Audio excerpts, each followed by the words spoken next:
जब सुने के होई भोजपुरी गाना, बस बजे के चाही गाना।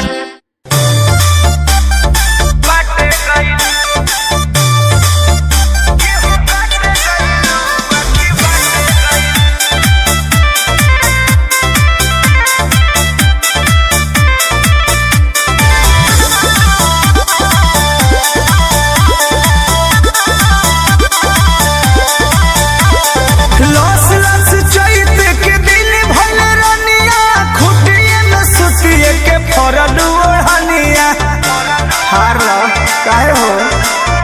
हाँ लस लस चैत के दिन भइले रनिया खुटिए में सुतिए के फरल ओढ़निया हतनी से चटनी के चाट गइलू गेहूं काट गइलू अकी बाटे गइलू गेहूं काट गइलू अकी बाटे गइलू गेहूं काट गइलू अकी बाटे गइलू गेहूं काट गइलू अकी बाटे गइलू।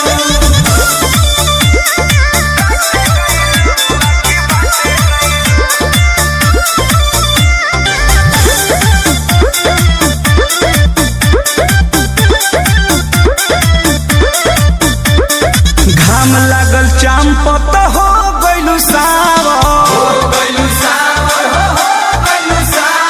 कहवा जवानिया तू कइलू निछावर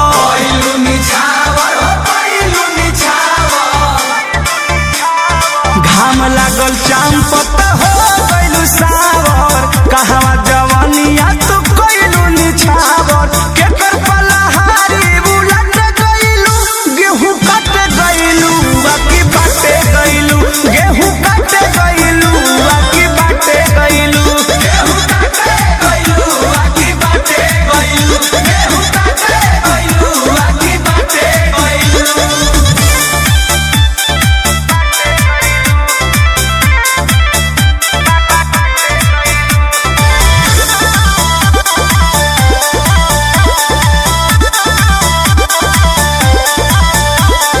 कृष्णा बेदर्दिया परमो से मिल के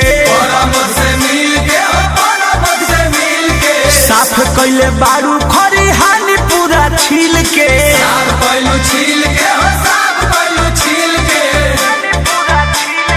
कृष्णा बेदर्दिया परमो से मिल के साफ कइले बारू खरिहानी